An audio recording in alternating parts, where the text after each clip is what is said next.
Hi. ഒരു നാൾ ഒരാൾ, സെക്കൻഡ് ഡേ 2 പേര്, ഇപ്പോൾ 3 പേരായി വാക്കിങ്ങിന്. ദുർഗയമ്മനെ തുതിത്താലെന്നും തുമ്പം പരന്തോടും, ധർമ്മം കാക്കും തായും അവളെ ദർശനം വന്നാൽ പോതും, കർമ്മവിനകളും ഓടും, സർവമംഗളം കൂടും. ജയ ജയ ദേവി, ജയ ജയ ദേവി, ദുർഗാദേവി ശരണം. ജയ ജയ ദേവി, ജയ ജയ ദേവി, ദുർഗാദേവി ശരണം. ഹായ്, ഹലോ, എല്ലാവർക്കും നമസ്കാരം. അപ്പോൾ ഞാൻ ഇവിടെ കാട്ട്പാടിയിൽ മോനോടൊപ്പം വന്നിട്ട് ഒരു വീഡിയോ ഇടണമെന്ന് ഒത്തിരി നാളായിട്ട് വിചാരിക്കുന്നു, പക്ഷെ ഒരിക്കലും നടക്കാറില്ല. അപ്പോൾ ഇന്ന് നല്ലൊരു ക്ലൈമറ്റാണ് വാക്കിങ്ങിന്. അല്ലെങ്കിൽ ഒരു 6 മണിയായാലും 6:15 എപ്പോഴും വെയിലുണ്ടാവും. അപ്പോൾ ഞാൻ പുതിയ താമസവും ഇവിടുത്തെ ചുറ്റുപാടും ഒക്കെ ആയിട്ട് ഒരു വീഡിയോ ഇടണമെന്ന് വിചാരിക്കുന്നു. അപ്പോൾ ഇന്നെങ്കിലും അത് നടക്കുമോ എന്നറിയത്തില്ല, നമുക്ക് നോക്കാം. 2 ദിവസത്തിനുള്ളിലെങ്കിലും അത് സെറ്റാക്കണം. ഇവിടെ ഞങ്ങൾ നടന്ന് വന്ന് ഇവിടെ ഒരു പാർക്കുണ്ട്. പാർക്ക് മുഴുക്കി അങ്ങ് പുല്ല് പിടിച്ച് നിൽക്കുവാണ്. പക്ഷെ എന്നാലും അതിലൊരു 7 റൗണ്ട്സ് നടക്കും. ചെറിയൊരു പാർക്കാണ്. പിന്നെ വീട്ടിൽ നിന്നും ഇതുവരെ നടന്നെത്താനായിട്ട് നമുക്ക് ഏകദേശം ഒരു 1/2 കിലോമീറ്ററിനേറെ ഉണ്ട്. അപ്പോൾ എത്രയും നടന്നു ചെല്ലുമ്പോൾ ഒരു ദിവസം ഒരു 2 കിലോമീറ്റർ 2.5 കിലോമീറ്റർ വാക്കിംഗ് ആവും. അപ്പോൾ അതാണ് എൻ്റെ ഉദ്ദേശം. അപ്പോൾ 2 ദിവസത്തിനുള്ളിൽ നമ്മുടെ വീഡിയോ അതവിടെ പിള്ളേരിരുന്ന് കളിക്കുന്നത് കാണാം നമുക്ക്. നല്ലൊരു ഗ്രാമം. അപ്പോൾ അതാണ്. അപ്പം ഞാൻ പാർക്കിനുള്ളിലേക്ക് കയറുന്നു വാക്കിങ്ങിനായിട്ട്. ഇതാണ് ഇവിടുത്തെ പാർക്ക്. ഇതിൽ അത്രയും പുല്ല് പിടിച്ച് കിടപ്പുണ്ട്. കുറച്ച് സ്ഥലമുണ്ട്, പക്ഷേ എന്ന് വെച്ചിട്ട് അധികം ദൂരമൊന്നുമില്ല. പണ്ട് നമ്മൾ റിങ്ങ റോസ് എന്ന് പറഞ്ഞ് പാടും പോലെ, ചൊല്ലും പോലെ ഈ പിള്ളേർ എന്നെ ഒന്ന് പഠിപ്പിച്ചു. ചോക്ലേറ്റ് ചോക്ലേറ്റ് ചീ ചീ ചീ, ഒങ്കപ്പ എങ്കപ്പ പോലീസ്, ഒങ്കമ്മ എങ്കമ്മ ടീച്ചറ്, ഒങ്കണ്ണ എങ്കണ്ണ ദതിമാട്, ഒങ്കക്ക എങ്കക്ക കോളേജ്. അങ്ങനെ ഒരു പാട്ട് പഠിപ്പിച്ചു പിള്ളേർ. അപ്പോൾ കൊള്ളാം, നല്ല രസമുണ്ട്. പിന്നെ സ്ഥിരമായി എന്നോടൊപ്പം നടക്കാൻ വരുന്നത് രേവതിയും കല്യാണിയാണ് അതിൻ്റെ ആള്. ഞാൻ താമസിക്കുന്ന വീട്ടിൻ്റെ ഓണറാണ്. എല്ലാ പ്രഭാതവും ഇങ്ങനെ തന്നെയാണ്. ഇവിടെ താഴേക്ക് വന്നു കഴിഞ്ഞാൽ എല്ലാവരും മുറ്റം തൂത്ത് വെള്ളം തളിച്ച് കോലമിട്ട് ഇങ്ങനെ പാൽപാത്രങ്ങളുമായി കാത്തു നിൽക്കും. പാല് കറന്ന് തീരാനായിട്ട്. അപ്പോൾ തന്നെ എല്ലാവരും പോയി പാല് വാങ്ങിക്കും. കുറച്ച് പേര് നടക്കാൻ പോവും. ഇങ്ങനെയൊക്കെയാണ്. അപ്പോൾ ഞാൻ ഇന്ന് കൊണ്ടുവന്നിരിക്കുന്നത് എൻ്റെ സാസ്പാനാണ്. എന്താണെന്ന് വെച്ച് കഴിഞ്ഞാൽ എൻ്റെ കയ്യിൽ തൂക്ക് മാത്രം ഉള്ളതില്ല എൻ്റെ കൈവശം. അത് മോൻ്റെ ഒരു കൂട്ടുകാരന് കഞ്ഞി കൊണ്ടുവന്നിട്ടില്ല. കാരണം ഇവിടെ കുറച്ച് പാത്രങ്ങൾ ആവശ്യത്തിന് മാത്രമേ കൈവശം ഉള്ളൂ എന്നുള്ളതാണ്. ഇത് എൻ്റെ വീട്ടിൻ്റെ ഫ്രണ്ടിലുള്ള താഴെ നിൽക്കുന്ന, അതായത് എൻ്റെ റൂമിൻ്റെ നേരെ ഫ്രണ്ടിലുള്ള താഴെ നിൽക്കുന്ന മാവാണ്. ഇവിടെ അത്രയും പക്ഷികളും ഭംഗിയുള്ള പക്ഷികളുടെ പൂജനം കേൾക്കാം. അതിയായിട്ട് തന്നെയാണ് ഉണരുന്നത് എല്ലാ ദിവസവും കേട്ടോ.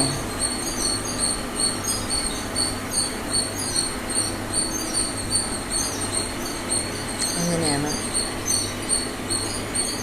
ഇവിടുത്തെ വെള്ളം എന്ന് പറയുന്നത് ഉപ്പ് വാട്ടറാണ് കേട്ടോ. അത് കാരണം കണ്ടില്ലേ പക്ഷികളെ. അത് കാരണം ചെടികൾക്ക് ചില ചെടികളൊന്നും വളരത്തില്ല കേട്ടോ. ചില ചെടികൾ വളരത്തില്ല, ചിലതൊക്കെ വളരുന്നുണ്ട്. ഇൻഡോർ പ്ലാന്റ്സ്, ഞാൻ ഇൻഡോർ പ്ലാന്റ്സ് മാത്രമേ വെച്ചിട്ടുള്ളൂ. പകൽ നമ്മളൊരു 8:30 ടു ഈവനിങ് നമുക്കൊരു 5 o'clock വരെ പറയാൻ പറ്റും.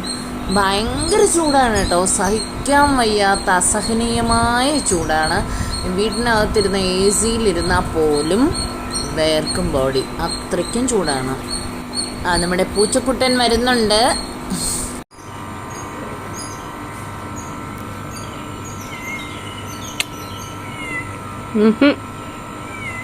നിന്റെ കുഞ്ഞെവിടെ? നിന്റെ കുഞ്ഞെവിടെയാ? എവിടെ പോയി നിന്റെ കുഞ്ഞെവിടെ? പറ്റില്ല. എൻ്റെ വീട്ടിൽ 2 പേരുണ്ട്. അവിടെ തിരുവനന്തപുരത്ത് 2 പേരുണ്ട്. അവരെ നോക്കാൻ വയ്യാണ്ടേ ഇരിക്കുന്നുണ്ട് അവിടെയുള്ള ആൾക്കാർ. നിങ്ങളിങ്ങനെ വന്ന് ഞാൻ പോകുന്ന സ്ഥലത്തൊക്കെ എനിക്ക് ചുറ്റിനും വന്ന് നിന്നാൽ എന്ത് ചെയ്യും? ഞാനൊരു ഭക്ഷണവും തന്നിട്ടില്ല. ഞാനൊരു ഭക്ഷണവും തന്നിട്ടില്ല. ആണോ? എന്തിനാ ഞാൻ പോകുന്ന സ്ഥലത്തൊക്കെ നിങ്ങൾ വരുന്നത് എൻ്റെ അടുത്ത്? എന്താ? പറ്റില്ല. ഓക്കെ, പൊയ്ക്കോട്ടെ. എൻ്റെ കുഞ്ഞെവിടെ പോയി അറിയില്ലേ? അതെയോ? പോയി നോക്ക്, കുഞ്ഞെവിടെ നോക്ക്. ടൈഗറെ, പോയി നോക്ക്, കുഞ്ഞെവിടെ നോക്കൂ. ഇങ്ങനെയാണ് വീട്ടിലേക്ക് എൻട്രി ചെയ്യുന്നത്. അപ്പോൾ ഈ ചെടികളെല്ലാം ഞാൻ നാട്ടിൽ നിന്ന് കൊണ്ടുവന്നതാണ്. അതിൽ ചിലതൊക്കെ വളരുന്നുള്ളൂ ഇവിടുത്തെ ജലസേചനത്തിൽ, വെള്ളത്തിൽ. അപ്പോൾ ചിലത് വളരുന്നില്ല. അപ്പോൾ കയറിയാൽ ഉടൻ ഇങ്ങനെയാണ് മിക്സി എല്ലാം കിച്ചണിനകത്ത് വയ്ക്കാനാണ് ഉള്ള സംവിധാനം ഉള്ളത്. പക്ഷേ എനിക്കിഷ്ടമില്ല, അവിടെ കൺജസ്റ്റഡ് ആയത് കാരണം. പിന്നെ ബെഡാണ് ഉപയോഗിക്കുന്നത്, ഞങ്ങൾ കട്ടിൽ ഉപയോഗിക്കുന്നില്ല. അതെല്ലാം എൻ്റെ ഒരു ഇഷ്ടങ്ങളാണ്. നമുക്ക് നോക്കാം. കാരണം നാട്ടിലൊക്കെ കട്ടിലൊക്കെ എല്ലാ റൂമിലും നിറയെ കട്ടിലുള്ളത് കാരണം നമ്മൾ അപ്പോഴപ്പോഴായിട്ട് എന്തെങ്കിലും ചെയ്ത ഒരു ക്ഷീണം വരികയാണെങ്കിൽ ഓടിപ്പോയി കിടക്കും. അപ്പോൾ അതുകൊണ്ട് കുറച്ച് ദിവസം നോക്കാമെന്ന് കരുതി. വേണമെങ്കിൽ നമുക്ക് വാങ്ങാമല്ലോ, അത്രയേ ഉള്ളൂ. അപ്പോൾ ഞാൻ ദുബായിലെല്ലാം കണ്ടിരിക്കുന്നത് ഇങ്ങനെയാണ്. ചില വീടുകളിലൊക്കെ ഇരുന്ന് കിടന്ന് ഏത് സമയവും ഇങ്ങനെ ബെഡ് കണ്ടാൽ ഓടി വന്ന് കുറച്ച് ജോലി ചെയ്ത് കഴിയുമ്പോൾ അങ്ങ് കിടക്കണമെന്ന് അങ്ങനെ ഒരു തോന്നലുണ്ടാവും. അങ്ങനെയൊക്കെ ഉണ്ട് കേട്ടോ. അപ്പോൾ അന്നേരം മ്യൂസിക് പ്രോഗ്രാമും ഒക്കെ ആയിട്ട് ഞാൻ ഇങ്ങനെ പോയിക്കൊണ്ടിരുന്നതല്ലേ. അപ്പോൾ അതുകൊണ്ട് എനിക്ക് കുറച്ച് എക്സസൈസ് വേണം എന്നെല്ലാം ഉണ്ടായിരുന്നു. അപ്പോൾ അതുകൊണ്ടായിരുന്നു കേട്ടോ. അപ്പോൾ അറബീസിൻ്റെ വീട്ടിലെല്ലാം ഞാൻ കണ്ടിട്ടുണ്ട് ഇങ്ങനെ കുട്ടികളും സ്ത്രീകളും ഒക്കെ ഇങ്ങനെ തറയിലിരുന്ന് സംസാരിക്കുന്നതും ബെഡിൻ്റെ പുറത്തിരുന്ന് സംസാരിക്കുന്നതും ആവശ്യത്തിന് കിടക്കുന്നതൊക്കെ. അപ്പോൾ അങ്ങനെ കുറച്ച് ദിവസം നോക്കാമെന്ന് കരുതി. അങ്ങനെ ഇത്രയേ ഉള്ളൂ. ഇതിൻ്റെ തട്ടിൽ താഴെ കാണുന്നത് പിന്നെ ഭഗവാന്റെ പൂക്കൾ വയ്ക്കുന്നതിൻ്റെ വേസ്റ്റ് വയ്ക്കുന്ന ഒരു ഡസ്റ്റ്ബിൻ വെച്ചിരിക്കുന്നതാണ്. ഇപ്പോൾ ഇവിടുത്തെ ഒരു പ്രത്യേകത എന്തെന്ന് വെച്ച് കഴിഞ്ഞാൽ എനിക്ക് ഡെയിലി ഭഗവാൻ എന്തെങ്കിലും ഓഫർ ചെയ്യാനൊക്കെ പറ്റും കേട്ടോ. അതൊരു സൗകര്യമുണ്ട്. പിന്നെ എന്താ പറയുക, കിച്ചൻ്റെ കാര്യം പറയുകയാണെന്നുണ്ടെങ്കിൽ ഒരു ചെറിയ കിച്ചണാണ്. അത് മതി, നമുക്ക് ധാരാളം മതി. പണ്ട് എന്തെടുത്താലും അതൊന്ന് സാധനങ്ങൾ പകർന്ന് വെക്കുന്നതായിരുന്നാലും അതാത് പാത്രങ്ങൾ കഴുകി അപ്പോഴെടുത്ത് വെക്കുന്ന ഒരിത്. കാരണം നമ്മൾ പണ്ട് പിന്നെ സാമി വെച്ചും പിന്നെ ചോറും കറിയും ചിരട്ടയിൽ മണ്ണ് വെച്ച് കളിച്ചും ഒക്കെ ചെയ്യുമ്പോഴത്തെ ഒരു ഫീലിംഗ് എനിക്കിങ്ങനെ തോന്നും. ഒരു 3-4 വർഷമായിട്ട് മ്യൂസിക് പ്രോഗ്രാമായിട്ട് നടന്ന കാരണം എൻ്റെ 2-3 ക്ലാസ്സസ് എല്ലാം ഞാൻ ഫ്രീസ് ചെയ്ത് വെച്ചിട്ടുണ്ടായിരുന്നു. അപ്പോൾ അതിന് വേണ്ടുന്ന ബുക്സും ഒക്കെ ആയിട്ടാണ് ഞാൻ നാട്ടിൽ നിന്നേ വന്നത്. അപ്പോൾ അതെല്ലാം കണ്ടിന്യൂ ചെയ്ത് പോകുന്നുണ്ട്. പിന്നെ കണ്ടില്ലേ, പാത്രങ്ങളെല്ലാം കാസറോൾസ് പോലെയുള്ളതെല്ലാം അഡ്ജസ്റ്റ് ചെയ്ത് അവിടെ വെച്ചു. വേറൊന്നിൽ എൻ്റെ ബുക്സ് വെച്ചു, വേറൊന്നിൽ ഭഗവാന്റെ സാധനങ്ങൾ വെച്ചു. പിന്നെ ഭഗവാന്റെ പൂക്കൾ, അതിൻ്റെ വേസ്റ്റൊക്കെ താഴായിട്ട് വെച്ചു. അപ്പോൾ ഏത് സാഹചര്യത്തിലും നമുക്ക് ഭംഗിയായി ജീവിക്കാം. പിന്നെ അവൻ എന്നും ക്ഷീണിച്ച് വരും. പിന്നെ അവനെ പിടിച്ചിരുത്തി എന്തെങ്കിലും അവൻ മറന്നു പോകാതിരിക്കാൻ അവൻ പഠിച്ച കാര്യങ്ങളെല്ലാം പാടിപ്പിക്കും. അപ്പോൾ അങ്ങനെയൊക്കെ ഭംഗിയായി പോകുന്നു. അത്ര തന്നെ.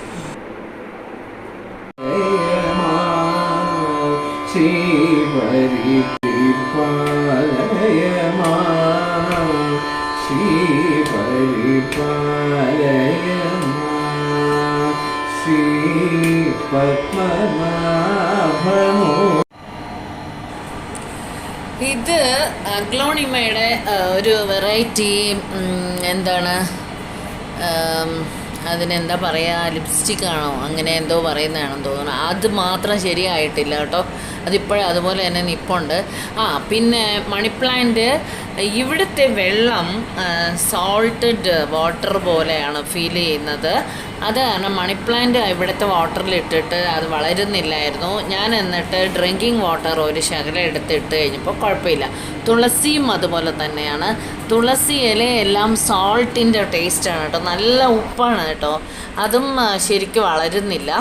അപ്പോൾ ഇത് എന്താണെന്ന് വെച്ച് കഴിഞ്ഞാൽ ഞാൻ അവിടെ പോയിട്ട് ഞാൻ വീട്ടിൽ നിന്ന് കുറച്ച് വെളിച്ചെണ്ണ കൊണ്ടുവന്നിട്ടുണ്ടായിരുന്നു, കോക്കനട്ട് ഓയിൽ. അപ്പോൾ അതിൽ മോന് തലയിൽ തേക്കാനായിട്ട് കുറച്ച് എണ്ണ ഉണ്ടാക്കുന്നു. കറിവേപ്പില അവിടെ കറിവേപ്പില കിട്ടും കേട്ടോ, ഇവിടെ നല്ലോണം കറിവേപ്പിലയുണ്ട്. കറിവേപ്പില വളരുന്ന സ്ഥലമാണ്. പിന്നെ തുളസി, കൃഷ്ണ തുളസി ഒന്നും ഇവിടെ ഞാൻ അധികം കണ്ടിട്ടില്ല. രാമ തുളസി നിൽക്കുന്നുണ്ട് കേട്ടോ. കൃഷ്ണ തുളസിയാണ് അവിടെ കൊണ്ടുവന്ന് ഞാൻ നട്ടത്, പക്ഷേ അത് വളരുന്നില്ല. അതിന് മാത്രം ഞാൻ ഡ്രിങ്കിങ് വാട്ടർ ഒഴിച്ചു കൊടുക്കും, ബാക്കിയെല്ലാം സാധാ പൈപ്പിലെ വെള്ളം തന്നെയാണ് ഒഴിച്ചു കൊടുക്കുന്നത്. അപ്പോൾ ഇത് ഒന്നും ചെയ്യാനില്ല, കുറച്ച് കറിവേപ്പിലയും ഉലുവയും കൂടെ മാത്രം ഇട്ടിട്ട്. മൈലാഞ്ചി ഉണ്ട് ഇവിടെ, ഇഷ്ടംപോലെ മൈലാഞ്ചി ഉണ്ട് കേട്ടോ, വളരുന്ന സ്ഥലമാണ്. കറിവേപ്പില, മൈലാഞ്ചി, മുരിങ്ങ ഒക്കെ വളരുന്ന സ്ഥലമാണ്. മൈലാഞ്ചി വേണമെങ്കിൽ രേവതി എന്ന് പറഞ്ഞൊരു കുട്ടിയുണ്ട്, പാലൊക്കെ പശുവൊക്കെ ഉള്ള. അപ്പോൾ രേവതി തരാമെന്ന് പറഞ്ഞു, പിന്നെ ഞാനൊന്നും കാത്തു നിന്നില്ല എന്നുള്ളതാണ്. അപ്പോൾ അങ്ങനെ വെളിച്ചെണ്ണ അതിൽ കൂടെ ഒഴിച്ചിട്ട്, ഇതെല്ലാം എൻ്റെ ഒരു ഇതാണ്, ഭ്രാന്താണെന്ന് വേണമെങ്കിൽ പറയാം. എന്തെങ്കിലുമൊക്കെ ഇട്ടിട്ട് ഉണ്ടാക്കാമല്ലോ നമുക്ക്. അപ്പോൾ അങ്ങനെ കുറച്ച് ഉലുവയും ഇതും കൂടെ ഇട്ടിട്ട്, പയ്യന് ഒരുപാട് മുടി പൊഴിയുന്നുണ്ടായിരുന്നു. ഞാൻ വരുമ്പോൾ വീട്ടിനാ മുഴുക്കായിട്ട് അവൻ്റെ മുടി തന്നെയായിരുന്നു. അപ്പോൾ അതെല്ലാം എന്തെങ്കിലും ഇപ്പോൾ ഞാൻ അധികം കാണുന്നില്ല. പിന്നെ ഇപ്പോൾ അധികം കാണുന്നില്ല എന്ന് പറയാൻ എൻ്റെ മുടിയാണ് കൂടുതൽ പൊഴിയുന്നത്, അപ്പോൾ അതുകൊണ്ടായിരിക്കും കാണാത്തത് അവൻ്റെ മുടി. അപ്പോൾ അങ്ങനെ വെളിച്ചെണ്ണ സെറ്റാക്കി. പിന്നെ അതൊന്നും ഒഴിച്ച് വെക്കാൻ ഒരു പാത്രം പോലും ഇല്ല.